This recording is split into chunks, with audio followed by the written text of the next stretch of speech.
Bom dia. Hoje comentarei a campanha falaciosa da mídia contra o governo Bolsonaro, que acaba atingindo injustamente o prestígio internacional do país, chegando ao ponto de colocar em dúvida a nossa soberania.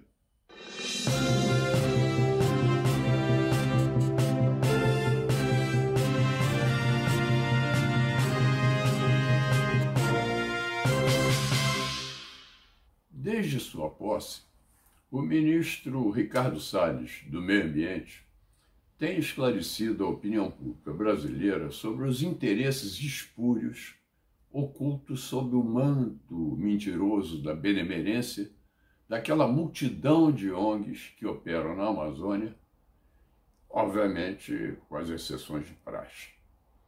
Mas isso tem lhe valido uma vigorosa campanha tentando derrubá-lo. Ele é a bola da vez.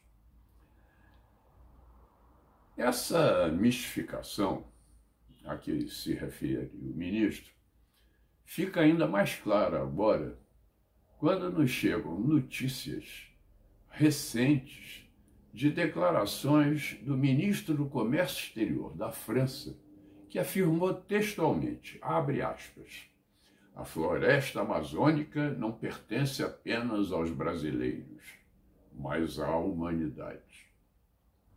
É muita ousadia, merecedora de veemente protesto da chancelaria brasileira junto ao governo da França. Além, é claro, de declarar esse ministreco de persona non grata. Essa narrativa que põe em dúvida a nossa soberania faz parte de uma guerra que atravessa fronteiras e tenta atribuir ao Brasil o papel de maior responsável pelo aquecimento do planeta, caracterizando-o como o vilão das mudanças climáticas. Certamente incomodado pela competitividade do nosso agronegócio, um sucesso no comércio exterior, o ministro invejoso usa de subterfúgios para negar a assinatura da França no acordo Mercosul-União Europeia. Infelizmente, pode contar com o colaboracionismo sem vergonha da nossa mídia bandida, mas estará redondamente enganado se pensa que poderá aqui existir, algum dia, uma vergonhosa república tropical de Vichy.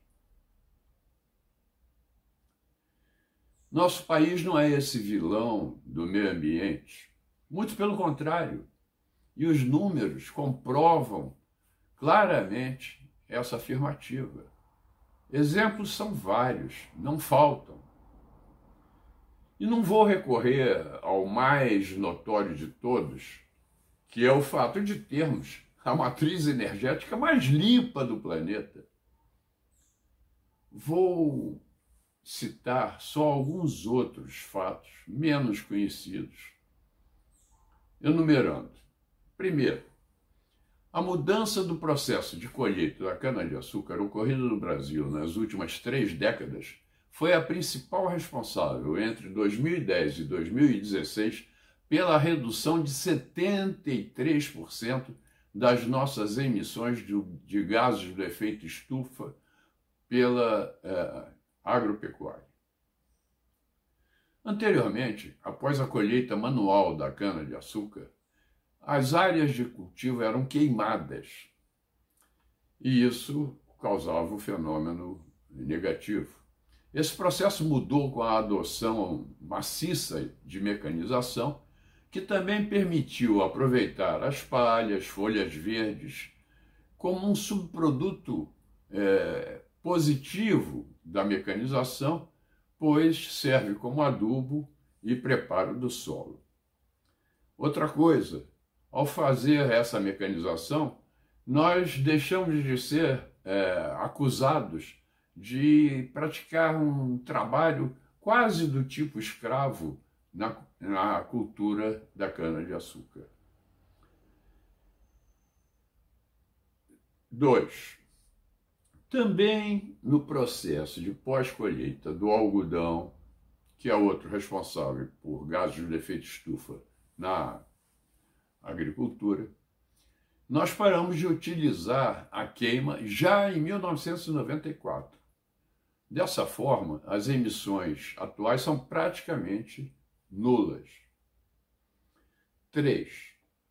Apesar das acusações infundadas em contrário, decorrentes do enorme aumento da nossa produção, a agropecuária brasileira foi uma das poucas que cedeu espaço à natureza, reduzindo a área ocupada por pastagens e culturas agrícolas de 242 milhões de hectares em 1985 para 237 milhões em 2018. 4. Apesar de ter uma costa de 11 mil quilômetros de extensão e grandes rios desembocando no Oceano Atlântico, o Brasil é um dos países em que se verifica o menor despejo de plástico nos mares, o grande vilão da poluição dos nossos oceanos. 180 gramas por habitante por ano é o que atiramos nos mares, totalizando 38 mil toneladas, contra um total mundial de 8 milhões de toneladas, jogadas principalmente pela China, Indonésia, Filipinas, Vietnã e Sri Lanka. Essa poluição no mar também nos causou um grande prejuízo, atingindo as lindas praias de nossas costas, Nordeste e Sudeste, sem que fosse explicado até hoje. Toneladas e mais toneladas de petróleo venezuelano surgiram nesse ambiente maravilhoso, de grande valor turístico para o Brasil, e até hoje sua origem permanece indecifrada, o que prova que foi uma operação de sabotagem magistralmente planejada por equipe altamente conhecedora dos dificilmente decifráveis movimentos aleatórios das correntes marítimas e das marés. O ministro Salles afirmou no início da sua gestão que nossa maior poluição, e ele está com toda a razão, está nas zonas urbanas e que ele daria prioridade a esse problema. Tem toda a razão.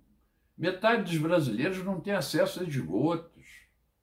Dados de 2014 apontavam que 22% de nossa população estava vivendo em favelas.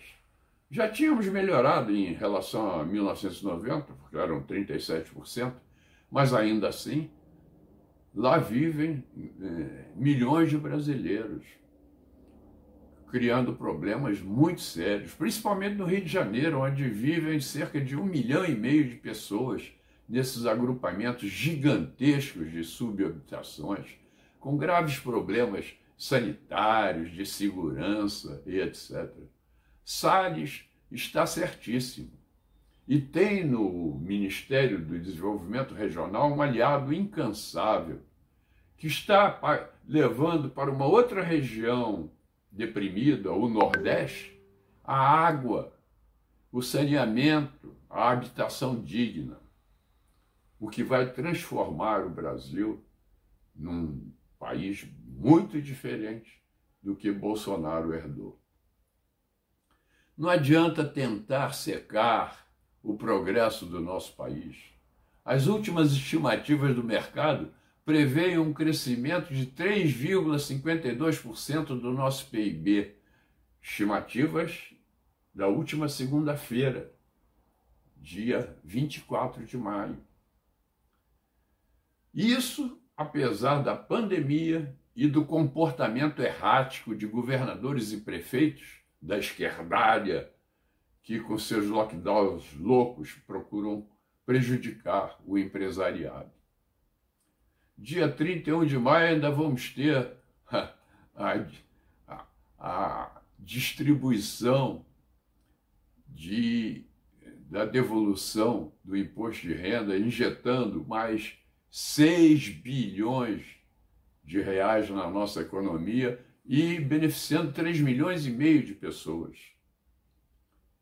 Isso vai fazer com que o nosso país cresça. Mas, mudando de assunto, e por falar em sucesso da nossa economia, vamos para o campo do entretenimento. Domingo eu assisti à TV, que o povo, aliás, chama depreciativamente, de um nome que eu não vou repetir, quando ouvi a notícia de que Bolsonaro estava no Rio de Janeiro, no Parque Olímpico, sem máscara, causando aglomerações, e queria passear até o Monumento aos Mortos com 500 motocicletas. Curioso, eu fui para a Avenida das Américas para ver passar aquele espetáculo, 500 motos reunidas em um passeio. Eu nunca tinha visto isso. Cheguei lá e toca a contar motos. E toca a contar motos que passavam. Mas cansei. Ao fim de 1 hora eu estava exausto. Acho que o comentarista da TV cansou aos 5 minutos do primeiro tempo.